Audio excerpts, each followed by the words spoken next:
حضرت امام حسین کے جسم مبارک کو کیسے پہچانا گیا اور کربلا کے شہداء کو کس قبیلے میں دفنایا۔ 10 محرم الحرام اسلامی تاریخ کا وہ دن ہے جو کبھی نہیں بھولا جا سکتا۔ یہ صرف ایک جنگ کا دن نہیں تھا، بلکہ یہ دن حق و باطل کے درمیان ایک ایسا فیصلہ کن لمحہ تھا جس نے رہتی دنیا تک انسانیت کو جرأت، صبر اور قربانی کا درس دیا۔ کربلا کے تپتے ہوئے میدان میں ایک طرف یزید کی 30,000 کی فوج تھی اور دوسری طرف امام حسین علیہ السلام کے صرف 72 جانثار، مگر تعداد کی کمی کے باوجود حسین علیہ السلام کے قافلہ میں ایمان کی طاقت، سچائی کی روشنی اور وفا کا جذبہ بے مثال تھا۔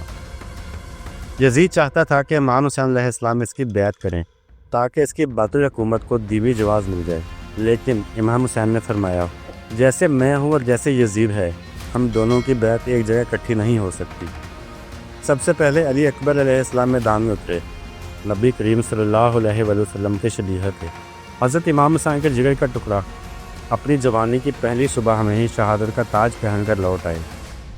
پھر حضرت قاسم بن حسین جو ابھی بچے تھے، دلہن کی امیدیں لیے ماں سے رخصت ہوئے، مگر شہادت کی دلہن ان کا مقدر بنی۔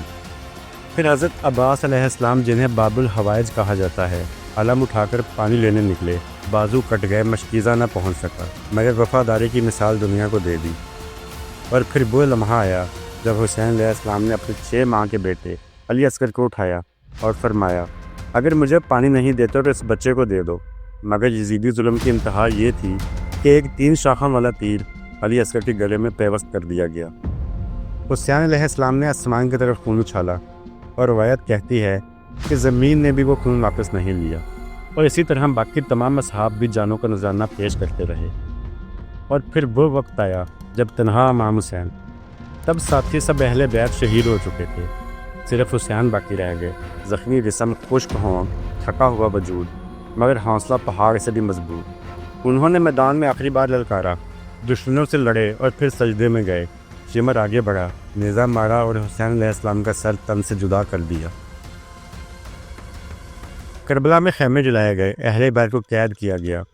حضرت زینب علیہ السلام، حضرت امام سجاد کو کوفہ اور شام کی گلیوں میں گھمایا گیا، مگر حسین علیہ السلام کا مشن مکمل ہو چکا تھا۔ اسلام کو نئی زندگی مل چکی تھی اور یزید کا چہرہ بے نقاب ہو چکا تھا۔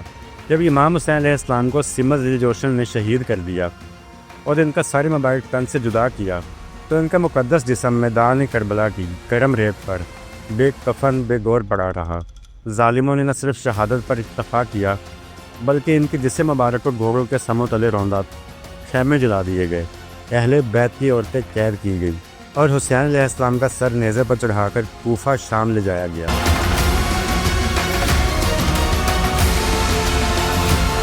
جب یزیدی فوج چلی گئی اور کربلا کے میدان میں سناٹا چھا گیا، تو حضرت امام زین العابدین جو اس وقت سخت بیمار تھے اور جنگ میں حصہ نہیں لے سکے، یزید کی فوج نے انہیں زندہ قید کیا تھا، مگر شہادت کے بعد قافلے کو واپس کوفہ لایا گیا۔ روایات کے مطابق امام زین العابدین کو کچھ دیر کے لیے قافلے سے نکال کر کربلا جانے کی اجازت دی گئی۔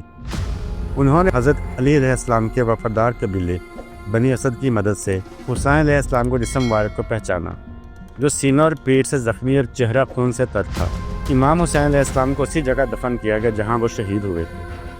حضرت امام حسین کے بیٹے امام زین العابدین اس وقت سخت بیمار تھے، اس لیے جنگ میں شریک نہیں ہوئے اور زندہ بچ گئے۔ جب یزیدی لشکر کربلا سے جا چکا اور اہل بیت کا قافلہ کوفہ لے جایا جا رہا تھا، تو روایات کے مطابق امام زین العابدین کو کچھ وقت کے لیے کربلا آنے کی اجازت دی گئی۔ کربلا کے قریب ایک قبیلہ رہتا تھا جسے بنی اسد کہا جاتا ہے۔ جب یزیدی فوج جا چکے میدان میں لاشیں پڑی تھیں، تو بنی اسد نے ان مقدس انسان کو دفن کرنے کا ارادہ کیا، مگر ایک مسئلہ تھا، کسی کی شناخت نہیں ہو پا رہی تھی۔ لاشیں بے کفن تھیں، سر تن سے جدا تھے، جسم زخمی اور خاک آلود تھے۔ جب بنی اسد کو لاشوں کی پہچاننے مشکل ہوئی، تو امام زین العابدین نے خود لاشوں کو پہچانا۔ امام حسین علیہ السلام کی شناخت کس طرح ہوئی؟ وہ جسم جس پر سب سے زیادہ زخم تھے، سینہ چھلا ہوا، پیٹھ پر نیزوں کے نشان، دائیں بازو پر نشان جو بچپن میں رسول اللہ صلی اللہ علیہ وسلم نے بوسہ دیا تھا۔ لباس کا اندازہ جسم سے اٹھتی خوشبو نبی کریم صلی اللہ علیہ وسلم کی محبت کی پہچان کراتا تھا۔